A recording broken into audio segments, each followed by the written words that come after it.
Hey, what's up, everybody? Welcome to another episode of the Comeback Podcast. I'm here with Velko Tuhchiev, I believe how you say it. Is that right? Or you want to say That's it? right. All That's right. right. I didn't butcher it. Good. So, I got the opportunity to meet Velko for coffee. He was up here. He was hustling. He was out grinding. He was getting some dealers in my own backyard, which I thought was pretty cool. And he decided he wanted to come over and meet me and spend some time with me. So we actually got to sit down for about an hour. And that's about the only conversation we ever had, correct? That's right. Okay. So this is new for me, and we're both in sales training, maybe two different dudes, two complete different styles, which I believe going for one same goal, right? To help people and help this world, right? Yeah, change people, yeah. Change people for the better, right? So, Velko, why don't you go ahead? First of all, thank you for being here. I appreciate you taking time out of your busy schedule today, and I really do look forward to this conversation. Why don't you go ahead and tell us a little bit about you, man? Where you're from? What's your story? Tell us how awesome you are. Well, I'm also known as the professional problem solver. Basically, this was my brand. When I sold cars, I took pride at solving people's problems, and I knew how many people in the industry are running away from problems. Actually, I got that from an old used car guy that trained me, and I remember it was the first week at the dealership, and he had such a great experience with customers. You know, they built a good relationship, and they seemed like good friends. And as soon as the customers left, he made a couple of comments that I found very unethical, and they actually had a problem with the car, and it was a big problem. The tire fell off, so they kept calling, and he answered the phone with like, the line is breaking up. He did that comedy trick, you know, and I was like, well, this is so bad. So the people ended up contacting the manager, and the manager ended up fixing everything. And they still took the money out of the guy's commission, and he was pissed afterwards. But it was a good entry lesson for me in the industry, and I believe I started doing that. I started on the right foot in the industry because I was disgusted by this, and I was like, I think I'm gonna solve people's problems, and it sounds like a fairy tale, but in reality, that was my main motivation. So right off the bat, when you got into the car industry, you recognized that maybe it was a little unethical, but maybe these people actually had problems, and you realized right off from the start that it's better to give customer service and actually help people, huh? Better to give customer service. I believe that, yeah, my biggest strengths are persistence, and one of the things that was a big struggle in the beginning was to stay motivated with the clients, and all of the salespeople that I work with kind of make fun of me because I committed to sending an email. One of my first clients, I committed to sending her an email with a daily joke, and I believe I sent that email for like 9 months straight every single day, and they were just laughing at me that I'm wasting my time. But I was dedicated to serving people, and eventually it paid off. The lady ended up buying a car, and it was a large deal. She came back 3 or 4 years afterwards, but it was another proof that hard work never left. It's never left unjustified or unpaid. So putting in the work was one of the things. Was it resistance. the same joke every day, or was it a different joke every day? No, I actually found a website, and I was just they had thousands of jokes, and I would just pick random joke every day. She was Irish, Miss Murphy, and they were so, when you begin selling cars, and the first person that tells you, I'll be back, tonight at 2:00, and you're like, wow, they're coming back. So excited. And you tell your manager, be like, I got one down, all I need is another one, and you kind of you already got the money in the bank. And I was at that stage, and I believe that everyone is coming back. So I kept sending her email, and she felt so bad. She kept replying to the emails, and she was like, we just lost my father, my husband lost the job. But I keep sending her these jokes every day. Right. Then I committed to it. Eventually, the negativity got over me, and some of my friends there convinced me that I gotta stop doing it. But even for these 9 months that I did it, it paid off, because she came in and somebody tried to work with her. She was like, "No, I'm buying a car only from one person here." Let me ask you about that. So your friends that got the negativity into you, right? They kind of they made you stop doing what you're doing. Where are they at right now compared to where you are right now? Still, Well, they're probably a lot of them, a lot of people in the car business with such a huge turning, so they left, is what I'm getting spread at. out to different dealers. Okay. Some of them are still there, maybe one or two are still there. The other ones are spread out of different dealers, different industries. It's a very sad fact that maybe 80%. In my experience, I'm gonna guess, but I believe 80% of the people are very unhappy in that industry because they constantly complain. They're super negative, and they focus on things like the economy, like the weather. We were talking about the weather. Like, what does the weather have to do with me reaching my goals today? Like, when my daughter was born, the weather really sucked. It was raining, but it was the happiest day of my life. I wasn't thinking about the weather. I could have just walked on the rain all day if I had to. Right. So these people really focus on the negative stuff, and it's super fast, super contagious to get negative. It takes longer to motivate yourself. Sometimes it takes like 10, 15, 20 minutes to really feel the energy and to scream and be motivated. But negativity catches you so fast. Somebody needs to tell you one word and you're done. 1 second and you're done. Your whole day is over. So that was one thing that these guys were experts at, and I can't say that I was constantly the positive guy, but it was my mission it was my wall that I had to fight every day, and the consistency with the customer service and the follow up and actually calling people and asking them what problems they might have, made me different. It was like a pattern interrupt to customers. They didn't know what to expect. They were Right. shocked that somebody's asking them for problems and stuff. So eventually, when I started picking up the fruits, a lot of them continued to be negative, and they started to create, all kinds of controversy and all kinds of stories where I get my customers from and all that. But you've been through the same path. Yeah. You know exactly how it feels. And once when they saw all the testimonials, once when they saw the pure joy the customers experience, and once when they saw my paychecks, and they realized that it's working, and they started to ask more questions, and they started to change a little bit for the better as well. So I saw hope even in the worst case scenario. So that's why my mission now is to help more people in the car business, because it's such a rewarding business. You don't need to invest any money. You don't need to invest anything as just your time and equity. So I want to inspire more people, motivate more people to become more professional, to learn more, because I believe the lack of education is the reason why 80% of people are unhappy in this industry. Okay. And lack of motivation. It doesn't really come from the management team most of the time, and the management team is being chewed up by the general manager, and the owner chews up the general manager, and it kind of goes downhill. So motivation, it's sad, but salespeople have to reach out for motivation from outside sources nowadays. Guys like you and I.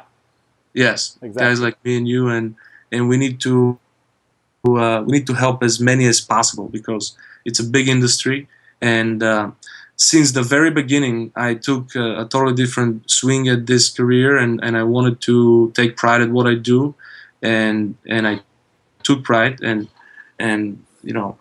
I always wanted to present myself in the most professional light in front of all types of clientele, and I treated everyone as a king in my career, and that helped me. It helped me to inspire a few salespeople at different age, because they saw it working. They saw that it really is working. People are desperate for customer service. That's what I find. Yes. 15 years ago, 15, 20 years ago, when everybody was doing a little bit better, when the economy was booming, early 2000s, late 90s, customer service was so much better. Everywhere you go, everybody was nice to you, and now, when you have to kind of learn how to sell in order to survive. Just like sell to survive, like Grant Cardone says. Right. You know, What do you you think? have to. What do you think was the shift? Because you've been around this a lot longer than I have. So what do you think shifted? The internet. The internet changed everything. The internet brought the convenience in people's lives. People are now able to shop around in their underwear Right. on their phone. So the old school techniques of old school unethical techniques and a lot of the factors about efficiency are changed. Before 20 years ago, in order to get a fair understanding of whether or not you're getting a fair deal, you got to go to 6 or 7 dealerships. Now that's not necessary. Now you can only go to 1 or 2, and you Right. can get a good understanding of your expectations. So I think that the biggest shift is the internet. Internet changed everything, and it made the world, it made everyone more competitive. Entrepreneurship is growing rapidly, and maybe 10, 15 years from now we're going to see a lot more entrepreneurs. And it's just, knowledge is everywhere, information is everywhere. Only few, the biggest problem is that only few people realize that information is free and it's everywhere. Right. And some people are still taking these $60,000 loans to go to community college, or go to some college and learn how to run business, and they're wasting so much time investing in this irrelevant programs. And then they get out and they have to go through the same headaches, the same struggles, the same things that we go through already without the debt. And I try to convince a young person to join the car business and to make $100,000-$200,000 to build a good family, because the car business can do that for you. The car business can give you that cushion. I always looked at it as an ATM. If I need money, I go to work, I sell a car, and I'm good. And if you need cash flow, there's right now there's nothing better than the car business. Real estate, you gotta sometimes present the house for 3 months. You have to, and at the close, somebody gets involved, from the family, and says that's not a good move, and boom, you lose everything. Right. So much effort, in the car business, so many positive things. People solicit you. You don't have to go out and look for the business unless you want to be extraordinary salesperson and you want to achieve great results. And it's just easy to survive, and so easy to be wealthy. So easy to make a lot of money. Right. And a lot of kids that are educated, a lot of kids that have graduated business school that I'm targeting, because I'm targeting smart people. I'm targeting people who invested in themselves one way or the other, people who want to make something of themselves. And I target these people, and when I talk to them, they feel it's not the right gig for them. The reputation is too bad. They don't want to be car guys. They invested so much money in school, and I'm like, what better way to learn business than be part of this huge organization? You don't have to invest any money. Obviously, so many businesses fail, right? You can see how the organization is run, and it's so helpful to see from management standpoint, from everything, how employees are treated. What better way to learn business than go work at a dealership? Everything is happening so fast, such a fast-paced environment. And it's really a good preparation. When you said you target, that's why I just got a text message from Grant Cardone's office while we're in here.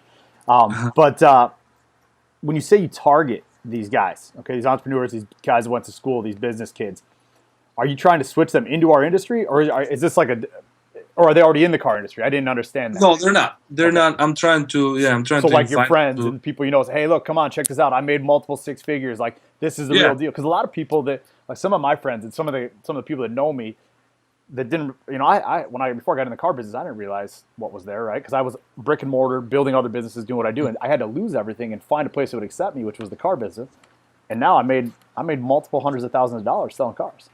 Okay, and a lot of my friends, a lot of people that I know, never even thought that's possible. They think you're making $38,000-$40,000. So did you feel that you put in a lot more effort when you were doing the trucking company? No. To make the same amount of money? Well, I made more money, but here's what I hated. here's the difference. I had no money. I I liked that I had the So money. just imagine your first 3 months in the trucking company, and your first 3 months in the car business. Oh yeah, the first 3 months in the trucking company, I didn't know what I was doing. I was baptized by fire, right? So I worked a lot, just like I do in every business. But Yeah. I only had one truck at that time, and I started making money pretty quickly. But there was a lot more going out. It's so cash intensive. You and I talked a little bit about that, right? Next Yeah. thing you know, you blow an engine, you're in the hole, right? Don't matter how much you made, it's with one truck, right? But when I started the car business, I became a student right away. It turned over my life, right? Like I decided, like if I'm going to be good at this, I got to really learn what I'm doing here because my back was against the wall. But I went to work every day, and I was excited by the fact that I got to learn something every new. And I was excited, not even about the money at first, because you don't make the money instantly, right? It wasn't about half until I got out of rehab 7 months later into my career that I realized, hey man, I'm making a lot of money, you know. So, but I do believe, so I do agree 100% with something you said. There's no money like the car business. For No. someone to come in and get it, it's instantaneous. Yeah. Like I know that the reason why I target these people is because I had 7 or 8 students that were either managers at different industries. Like I had a guy from Casco that wanted to basically go through the whole stair step in Casco and become a regional manager and this and that, and he was putting a lot of hours in Casco, making 80 grand. In his first 6 months, he made 100 grand in the car industry. Right. And I was like, man, if you put in the same work ethic in the car business, you are going to be one of the best. So and I had other gentleman that it's in Aurora right now, and he sells Hyundais, and he also came from in Florida. How do they call this? Not the Jewel, but Albertsons Yeah. or Publix. Publix. Yeah. He was a manager at Publix, making 50 or 60 grand, and very intelligent guy, very motivated guy. He's crushing it right now. 40 cars a month, making 200 grand, and that's why, because a lot of people are already putting the work and putting the effort just in the wrong industry. Right. And the car business, it's so rewarding if you put in the same work ethic. And there's some guys that are abusing it. Some guys are just wasting it, and they're making 40, 50 grand there, just destroying the reputation of the dealership and the reputation of the industry, and just surviving there.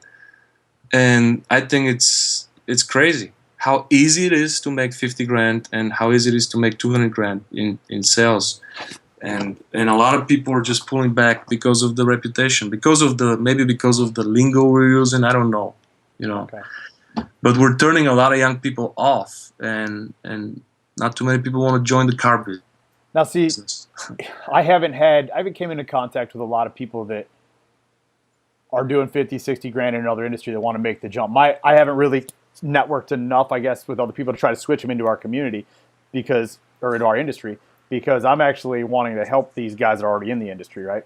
So what I do come across a lot of times is guys that had similar paths to me, rough around the edges, to say it lightly, that ended up in a car business that can't quite figure it out, but they're working their ass off, right? Yeah. So, Yeah. but they see guys like you, they see guys like me, they see other guys that, Alan Dickey, Jonathan Dawson, other guys that, Bill, all these other guys out there that are making good money and doing well, but they can't quite figure it out. So those guys seem to be the people that they motivate me to do this every day, to go help them do more. It's kind of rewarding that way. I love it. Any feelings on that?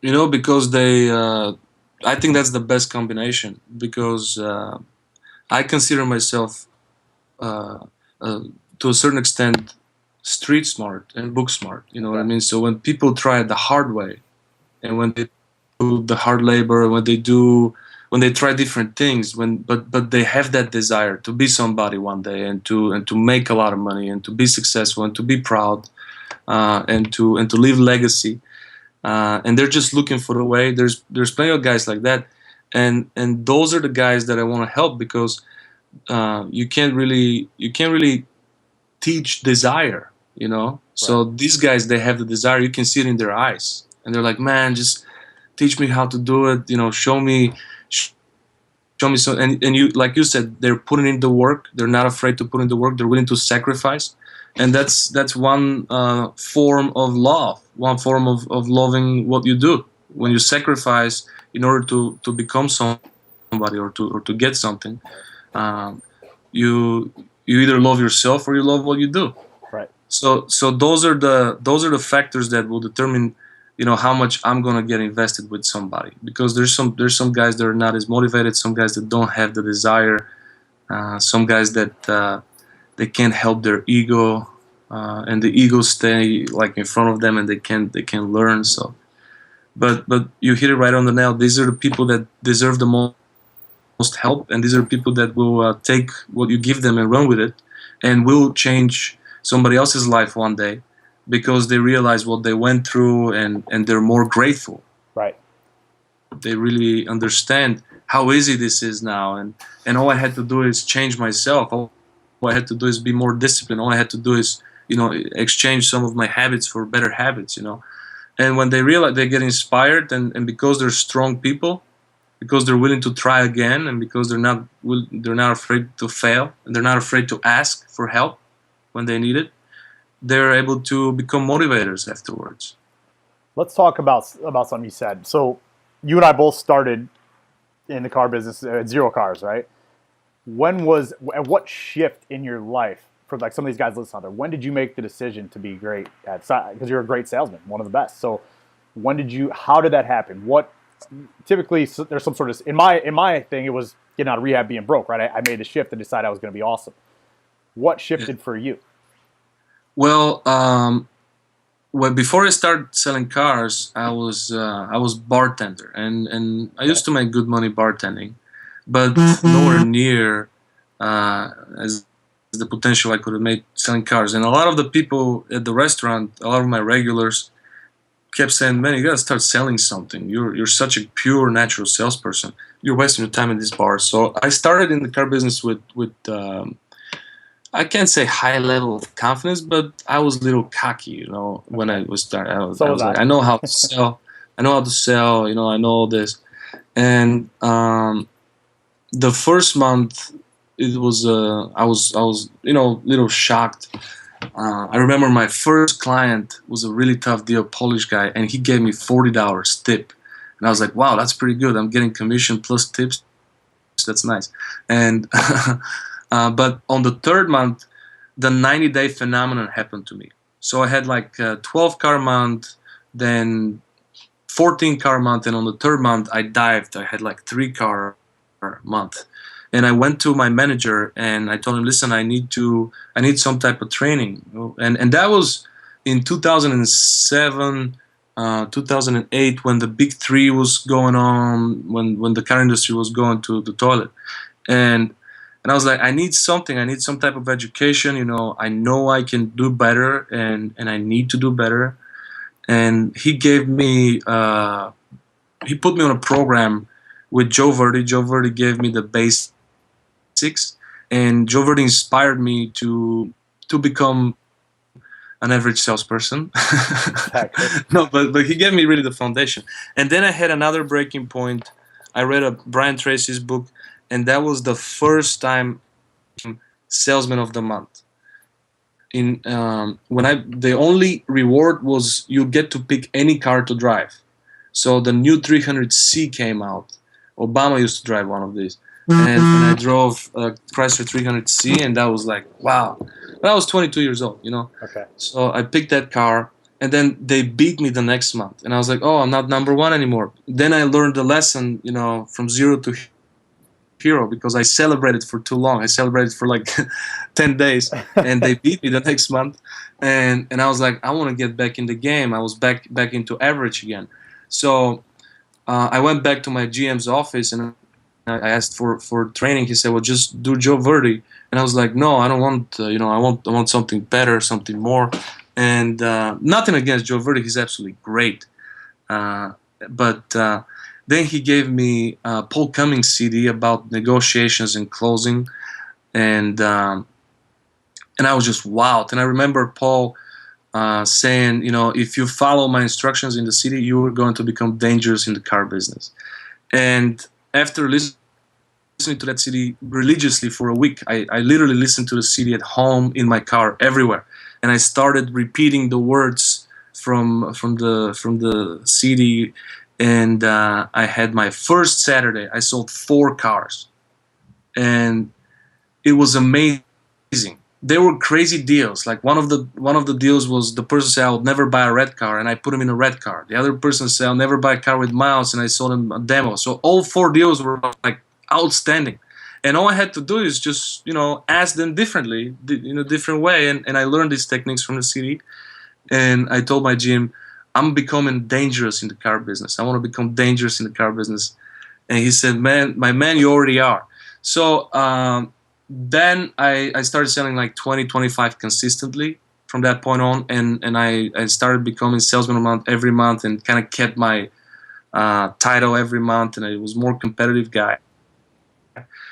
But the real breaking point was when my daughter was going to be born. And I think that's a huge motivation. I don't know how it was with you, with your kid, but the month before my daughter was born, I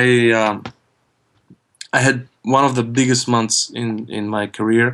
I sold over 40 cars, and it was a huge motivation for me. It was my biggest why. For some reason, I felt I need to do a lot better in order to be a good father. Right.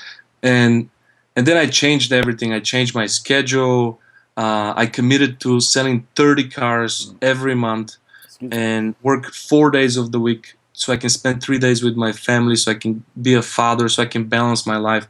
And that's when I started reaching out to more training platforms. I remember I went to a Fred Taylor seminar in Philadelphia. It was life-changing for me. I met so many great people in the industry. I basically joined the car family with that seminar. And then I just continued to follow the greats. I continued to get to invest in myself, and to read as many books as I can, and to follow as many great people as possible. And it just took off. But the breaking point, I had few breaking points, obviously. Okay. I think Paul Cummings was the person that influenced me the most. Now that I go back, that kind of, I decided that hey, I'm in full control of this. I got this. And if somebody leaves, it's not because of them. It's because of me. It's because I was weak. I took responsibility for the first time in my career that it's lack of education. That's what I'm missing. I have the balls. I just don't know what to say. You know what I mean? So that's when I realized I have full control over my destiny, full control over my career, and I need to invest more in myself. So. Well, that's kind of cool. Actually, I was going to bring that up. So with what we're doing now, some of the things I run across with so many salesmen that I'm dealing with every day. I mean, I'm averaging 50, 60 leads right now coming in a day.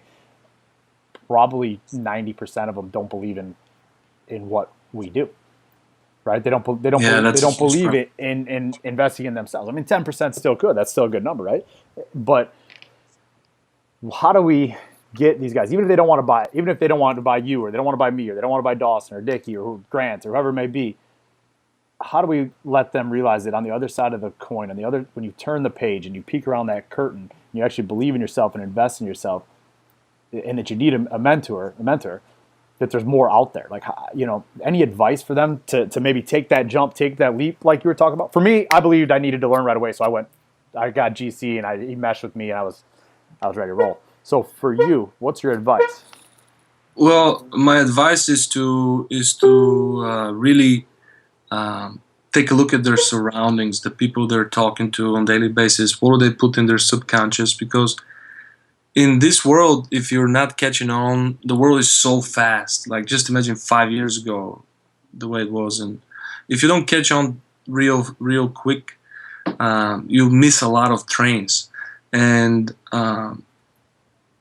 the people you're hanging out with are stealing your time. They're just taking your time, and you can't really develop yourself. You can't really achieve the things that you deserve while you're on this planet. So I would definitely start with this. Hey, what are my surroundings? Who am I learning from?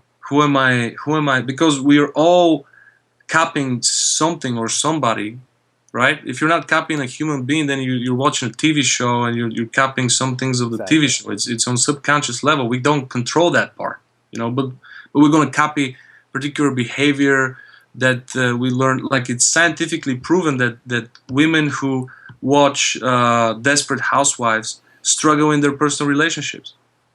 Really? Why? Because for 3-4 hours you get that bumped in, even if you don't watch it, it just gets bumped into your subconscious.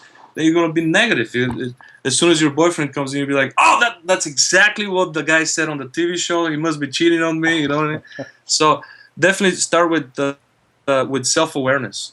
And then belief system is something that a lot of times is broken by self-sabotage. Maybe parents, maybe best friends. You know how best friends like to mess with you and be like, "Hey, I want to be a millionaire." Yeah, you can't be a millionaire. You're an idiot. Right. So definitely surroundings. I believe that your belief system depends on believing in yourself first. So you really have to invest in recognizing who you are, assess who you are. Find out what you're good at, what you're bad at. Focus on the things you're good at, become better at it, and start believing in yourself, loving yourself, forgiving yourself. Then the next thing is believing in the product you're selling. If you don't believe in the product you're selling, you wouldn't be able to convince anyone that it's the best thing to do, right, that it's a good decision to make. And then you have to believe in the organization you represent. Because if you're not happy, if you don't feel that you work in a healthy organization, you're going to show that with your body language, with your micro impressions, and people would feel that it's not a good place to do business with. So all these factors will determine your belief system and how much you believe in your success. If you believe in yourself, if you have confidence every day that you're willing to do whatever it takes to get what you need to get, if you believe in your organization and know that your organization will back you up, will back their customers up, and will do the right thing anytime, always.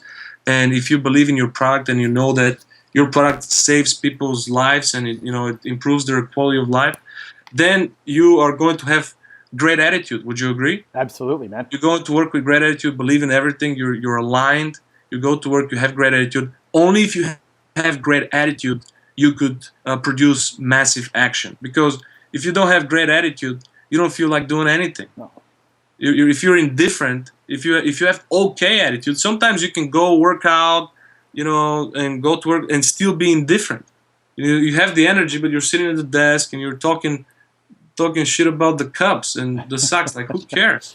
Right. Like, how are they going to pay you? How are the Bears paying you this week? We're talking about iPhone 7 and all this stuff, and nothing gets you excited. So a lot of times you put yourself down just with the conversations you have with people, and by the afternoon you're done. You wasted half your day. So if you don't invest hardcore on your attitude every day, if you don't really pump it like it's fuel, just like you need fuel for your car, you need fuel to keep going every day. If you don't invest hardcore, and the way you invest in your attitude is by having a strong belief system. So selling yourself constantly on how good you are, on how good you're becoming, or how close you're becoming to your next goal, and selling yourself on your organization, on your product, getting inspired, following your product like a raving fan, following your organization like a raving fan, be part of the community, do all these things. All these things keep your attitude great. You take the massive action with great attitude, and then you see the results. Otherwise, you can't see the results. And the people who don't see results they say, well, I don't take enough action. Of course you don't, because your attitude stinks. And your attitude stinks because you don't believe you can do it. And the worst thing that could happen is not do it. And you're not doing it now. And that's the worst thing. Velko, when you realize you're doing the worst thing, you got to change things, right? I'm with you. I think you just dropped the mic right there. I think you just went from car industry to life to life support. Like Eddie, what you just said for the past 2-3 minutes can help anybody that's going to watch this podcast, not just in the car business. So I think that was probably some of the most excited talk I've ever got from like watching your videos or whatever. So I'm super stoked you did that, man. I like that. You got me pumped up. So that's awesome. Yeah. Well, listen, because you realize you're doing the right thing. That's why you're getting pumped up. Yeah. Well, it's nice to see other guys. The first feeling when you realize that you've been doing the worst thing for yourself, that you've been wasting your time, the precious time that you wasted so many opportunities with so many clients, then it kind of hurts. It feels like, man, you're kind of mad. Sometimes you want to scream, Pissed sometimes off. you want to cry, you want to get pissed off. But right now, you're getting goosebumps, and I'm getting goosebumps because you know you're in the right direction. You're doing the Because you right know thing. you're doing the right thing, and you're just excited about what life brings you. And that's what life is all about. You know, we only have limited time on this planet, and if we don't do great things, we're wasting our time. I love that, man. Well, listen, Velko, I'm gonna want to have you back on here again. I've got another one of these I got to get back on in about 9 minutes, and I gotta get ready. So, listen, everyone out there, if you guys don't, where can they find you at, Velko? Go ahead and give yourself a little plug here. Yes, well, I have a new website, velkosalstraining.com. I'm launching my new video platform in the next few days here. So stay tuned for the for the virtual training platform. It will have individual plans and dealership plans. Follow me on Facebook, Facebook.com/Velko Tuhchiev. I have Instagram, Professional Problem Solver. You got a group Velko too? Sales Training Facebook group. Velko Sales Training Facebook group. Also join the Top Producers Only group. This is a closed group for constant free education. Many of the greatest are there. Mark is there as well. So we share a lot of content there. And follow me on YouTube. I have a YouTube channel, Velko Sales Training. And LinkedIn as well. Connect with me. I'm pretty easy to find. Just not too many Velkos out there on the Facebook, on the internet. So just type in Velko and you'll see me. You're the man. Velko, listen, I appreciate you taking time today. I hope that you dominate the rest of your day. Oops, I think I lost you. You there? Ah, shit.